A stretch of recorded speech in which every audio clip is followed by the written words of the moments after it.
Des titres, sachez que le Conseil des ministres s'est tenu ce mercredi au Palais de la République. Pour cette première réunion de l'année 2025, le gouvernement inaugure un nouveau format dans le compte-rendu.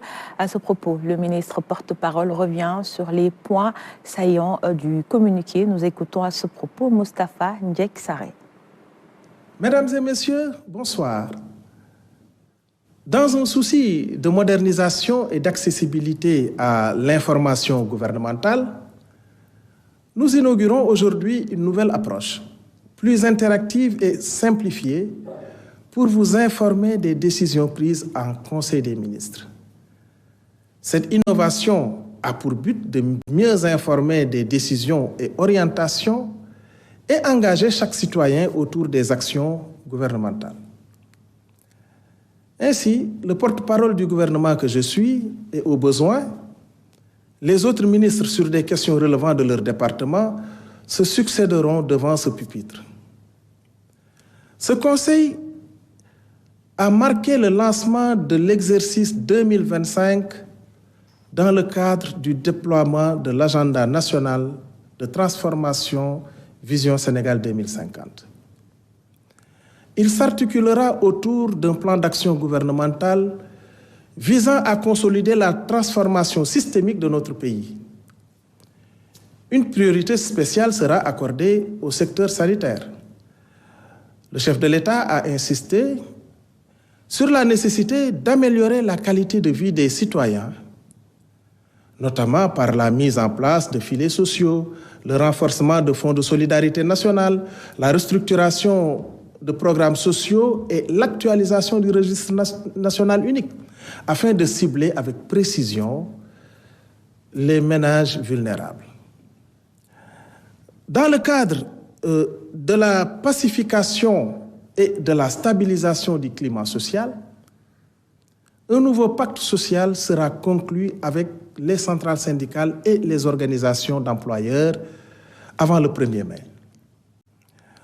Au plan économique, le président de la République a réaffirmé sa vision d'une économie souveraine, endogène, territorialisée et résiliente, créatrice d'emplois.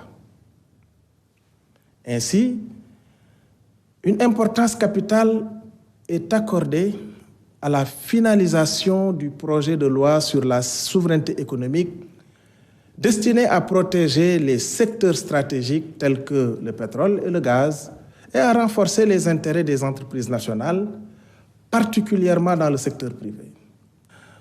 Dans le cadre de la gestion transparente et efficiente de nos ressources naturelles, la nouvelle composition du comité COS-Pétrogaz se réunira avant fin avril 2025. Le développement économique régional, quant à lui, se fera par la mise en valeur des pôles territoires de manière à maximiser leur potentiel d'emploi à travers des projets structurants. Notre objectif est de faire passer la part de Dakar dans le PIB national de 46% à 29% d'ici 2050. La maîtrise du coût de la vie passera au plan structurel par le développement de la souveraineté alimentaire du pays en soutenant largement le secteur primaire et l'agriculture en particulier. Le gouvernement a déjà consenti un effort budgétaire de 140 milliards de francs CFA pour atténuer les pressions conjoncturelles sur les prix et sera intransigeant sur le respect des prix intérieurs. Abordant les Jeux olympiques de la jeunesse Dakar 2026, le chef de l'État a exigé une supervision rigoureuse de l'avancement des projets afin de garantir leur livraison à temps. Soucieux d'une exécution efficace des politiques publiques, le Premier ministre a annoncé la mise en place d'un dispositif renforcé pour le pilotage, le suivi et l'évaluation des programmes et projets découlant des 26 objectifs stratégiques et des réformes du plan quinquennal 2025-2029. La rationalisation, la priorisation et l'efficience dans l'utilisation des ressources publiques restent un enjeu majeur pour le gouvernement. C'est pourquoi le Premier ministre a décidé que toutes les dépenses d'investissement seront validées à son niveau. Un tableau prévisionnel des opérations financières de l'État sera soumis par quinzaine.